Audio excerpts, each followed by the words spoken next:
Ladies and gentlemen, we are here with our next series in our FIFA 16 career mode series, if you want to call them. As you can see, the team we are going to be using is going to be Arsenal in this series. Kind of originally wanted to shy away from using Arsenal because obviously there's so many YouTubers that do use them already. It can kind of get a little bit boring watching them play constantly and the same transfers going on, and it's a bit too easy. Honestly, if I would have done an Arsenal career mode, I probably would have been done within about 2 years. So what I ended up doing, as you guys are going to see on the screen here, we are playing in a tournament setting, but it is going to be a league. I'm going to play every team twice. There's 24 teams in the league, and it's the best 24 teams in the world. So we got Ajax, Arsenal, Atletico Madrid, Bayer Leverkusen, Borussia Dortmund, Mönchengladbach, Chelsea, Barca, Bayern, Porto, Fiorentina, Juventus, City, Napoli, Olympiacos, PSG, PSV, Real Madrid, Benfica, Sevilla, Shakhtar, Sporting, Spurs, and Villarreal. This is a list compiled from the actual list of the top 24 teams in the world by Football Database. So what I'm basically going to be doing with this series is every once in a while we'll kind of come back to the series and play through an entire season. Obviously this is in a tournament setting, so there's no transfers, there's no training, anything like that. As you guys can see on the screen, this is just me going through the team, showing the players and what lineup I'll be mainly going with. This is going to kind of change over time, obviously, depending on how I feel with the players. But this first season I will be going through it with Arsenal. Not so much focus on the actual team for Arsenal, obviously. Like I said, there's no training or anything, so there's not going to be anything making the team any better. It's just going to be seeing how I can do against all these other teams. I'm really just going to be using this series to talk about what's going on in the football world. Obviously, this is a good time to start with the transfer window opening up this month. I think there's a lot of talking points that I can hit with all the teams. So I may, talk about certain teams that are going to be in each episode, which we will be playing our first 3 games in this episode alone. So I think it's going to be a good series just to talk about everything that's going on. At the end of this season, we're going to kind of let this series kind of go on its own path for a while and just leave it alone, and then here in a couple months we'll re-pick it up with another top 24. Whatever 4 teams are at the bottom of the table, I'm going to go ahead and knock out, and then I'm going to bring in the next 4 in that top clubs in the world list. If a team falls out of the top 24 in this time period, they will also be taken out of the list and replaced by whatever team made it into the top 24. So saying all of that, you see our first schedule. We have Ajax, Sevilla, and Borussia Dortmund in our first episode. Our next episode is going to be Tottenham, Benfica, Napoli, and Porto. It should be a good series. Not too hard of a start, at least in my opinion, going into these first games. But it actually ended up giving me a pretty hard time, which is exactly what I wanted. Obviously, picking Arsenal, not one of the best teams in the world. I mean, definitely, I think they're, top 10, I believe. As of right now, they're in 7th. So, should be pretty confident going into this series. Our first game, like I said, against Ajax, a team of a lot of youth players that obviously, a lot of pundits and obviously FIFA alone loves some of these younger players and loves the potential that they have to make a difference in the soccer world, basically. So coming up against a team, obviously not the biggest name in the league, but still a team that I should be worried about. But on top of all that, I really haven't played with Arsenal that much this year. I've been playing a lot of my career modes, obviously my Road to Glories. My A-Bar career mode's not the only career mode I have going on, but it's the only one that I'm recording for YouTube. So I haven't really been touching Arsenal that much, let alone FIFA in general with a lot of these different teams. And I haven't been playing against a lot of these different teams because I have been doing Road to Glories. I haven't been playing in the Champions League that often. So I haven't really had a chance to come up against a lot of these teams. But this first 20 to 30 minutes of the game, I felt like I was dominating. And then right here, the worst counterattack I've ever dealt with in my life. I tried to push him off the ball thinking the ball would go out of bounds, but he managed to just get by my defender and just cut me open and ran straight at my keeper, and Petacek knocked the ball down, managed to make the first save, but the rebound just fell perfectly to their player El Ghazi, who is a fantastic player in this game, by the way, and fantastic player in real life, obviously. A lot of potential comes with El Ghazi, and he's definitely a player to watch. As you see here, he actually scores the first 2 goals for Ajax against me, and in a matter of only 20 minutes. Even though I was 2-0 down, I was still feeling pretty confident. As you see, I actually make a pretty good run with Sanchez, lay it off to Ozil, try to shoot the ball out, but I couldn't get it off of the defender, but it falls nicely straight back to Sanchez, and he gets the first goal for us in this series. So speaking about Ajax again, obviously, like I said, a lot of potential, but they never really seem to push that far into the Champions League, which this, I think, will give them a really good opportunity to just kind of press forward and see what they can do against the world's best teams in a league setting.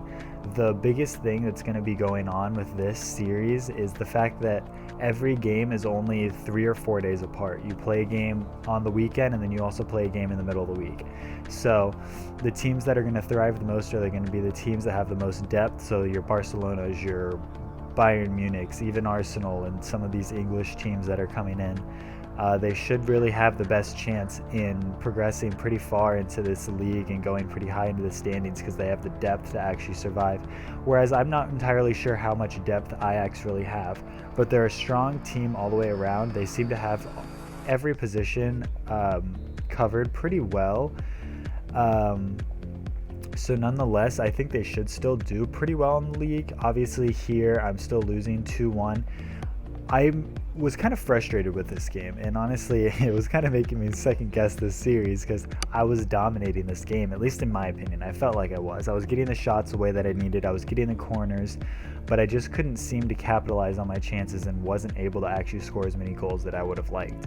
So although this game kind of did get away from me a little bit, it wasn't too bad. A 2-1 deficit wasn't really too worrying for me, but as you guys see, their counterattack just kind of destroyed me a little bit.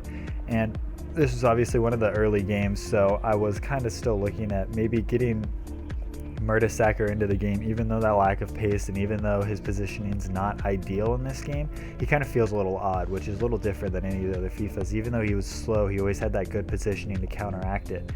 But in this game, it always feels like he's in the wrong position.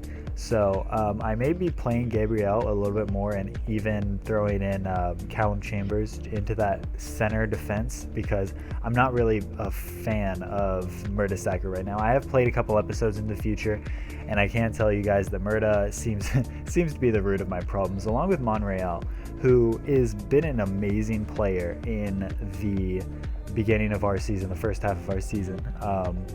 But in the game, even though he did get a rating boost, it still feels like he's not in the right positions. He attacks too much for the lack of pace that he has, which arguably is realistic. He does push up pretty far up the pitch, but he never has a problem getting back. But he seems to get burnt by every right winger in this game. So kind of playing with Gibbs a little bit, you guys are going to see in the next few episodes. It's still a pretty strong team, and I think I will still be able to do pretty well in the league. I don't know if I'm going to be able to win, but like I said, the focus really isn't on me winning the league as much as it's still going to be my main goal. The focus is going to be all the teams that are in this top 24 and me just kind of touching on the best teams in the world right now and who I kind of think maybe will take over in this second season. We'll talk about a little bit later on into the series. So I do end up losing the game 2-1. Really bad way to start off, or 3-1, sorry, to start off the series, but learned a little bit about the squad, learned a little bit about their squad, and was definitely ready to go into the next game. As you guys see here, Bayer Leverkusen beat Porto, and Barcelona lost their game. I believe Real Madrid also lost, which was funny because both of them actually lost to La Liga teams, which you would think they would be able to dominate through them and not have to worry about that as much as they would have to worry about the rest of the league and the rest of the best teams in the world. Coming up against Sevilla, obviously them beating Barcelona, I was a little worried coming into this game, so I do kind of switch some things around. Nothing too crazy. Definitely wanted to move out Monreal and I wanted to give Welbeck a chance over Giroud. But overall, I know Giroud gets a lot of slack in real life and in the game, but he's honestly a top quality striker. He's not top tier, he's not elite. So yes, Arsenal, in my opinion, still should go after a top tier striker, but the flack he gets is really unnecessary in my opinion. He has an amazing header. His left foot is beautiful. He manages to hit shots that most people can't, arguably. So at the end of the day, I still like Giroud. He's still one of my favorite players on the squad. In this, I wanted to get Welbeck in to add a little bit of pace to the front line and see what I could do against this Sevilla side. But talking a little bit about Sevilla, they're a pretty strong side, obviously being in this, which has a lot, you can say, to do with the strength of La Liga right now. It's still arguably maybe a two-team league. Real Madrid and Barcelona are still doing really well, but really if you look at that next, I would say 10 teams, it's a pretty strong lineup with Sevilla in there and Villarreal, Atletico Madrid.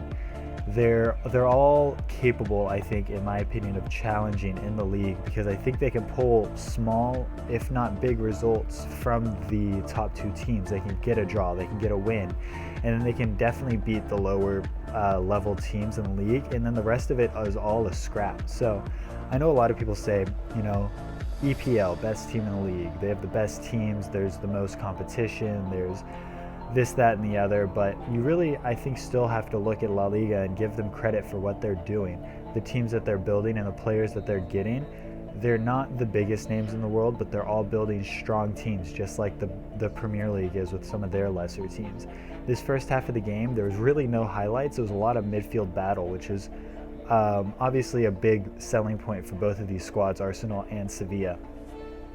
Whenever you're looking at Sevilla, the players they have in their midfield are probably the best players on their team in my opinion, at least.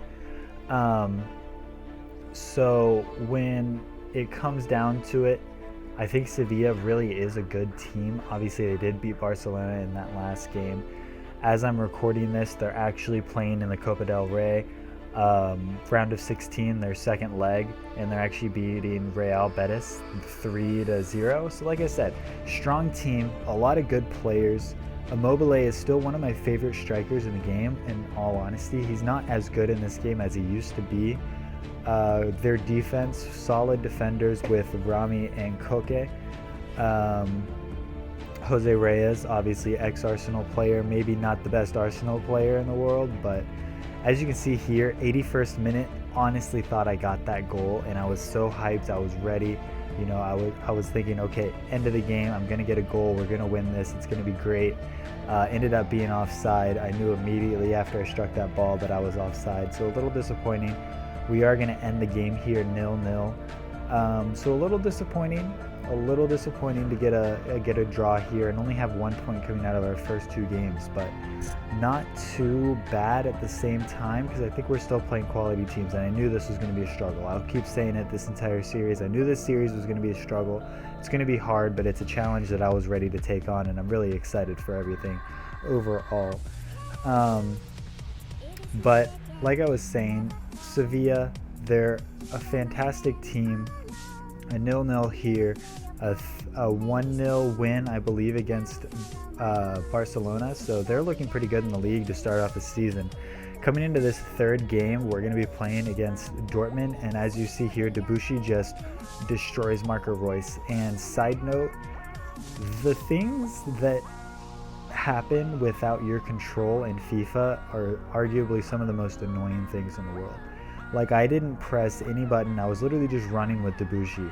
I was okay, maybe I shouldn't have been sprinting, and I think that's actually what happened. Is if you sprint in this game while you're defending and you run into a player, you're going to absolutely just tackle him, because most computer-controlled players are just walking and just getting ready for skill moves and looking for that next pass. So if you run into him, you're going to drag him to the ground, but it's still one of the most frustrating penalties to give away. As you see here, I feel like Petacek lets too many rebounds happen, which is pretty common with most keepers in this game regardless. But obviously you can't take Petacek out. Like, as much as I love Ospina, I'm not going to play him over Petacek unless Petacek is tired, hurt, or red carded. That's just how it is.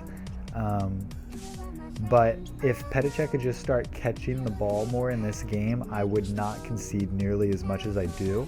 Going into the second half, I am already 1-0 down, so a little discouraging because I really didn't want to end this episode with only 1 point. But talking about Dortmund a little bit, obviously Marco Reus is their big selling point, the big boy in the squad, but he always seems to end up getting injured, so they can't really play to their full capability, which is a little disappointing because everyone wants to see Dortmund do well, I think. I mean, obviously, unless you're a Bayern fan, but they're a storied team that I think everybody loves to watch, and obviously they have one of the best fan bases in the world. You can't argue that for a second. As of right now, they're second in the league. Obviously, Shinji is doing incredibly well, and Aubameyang is one of the best strikers, arguably, that are playing right now, and definitely in the Bundesliga. As you see here, giving away a crappy second goal, in all honesty. A little frustrating to give up a goal right across the face of goal. Not entirely sure what Monreal was doing defending-wise, standing so far away from him and in the wrong position. But at the end of the day, it is what it is. We are going to come out of Dortmund with another loss, ending this episode with only 1 point out of 3, which puts us in a really bad position in the league. Obviously, definitely want to try to avoid that bottom 4. Like I was saying before, I am going to be getting rid of those teams after this season. I also probably won't be playing with Arsenal again in the future seasons of this series, only because, like I said, it's not so much focused on Arsenal and there's no way to develop teams, so I want to kind of get in and play with different teams throughout. But that is going to be the end of this episode. Make sure you like, comment, and subscribe. Let me know what you guys think of this series, and I'll see you guys next time.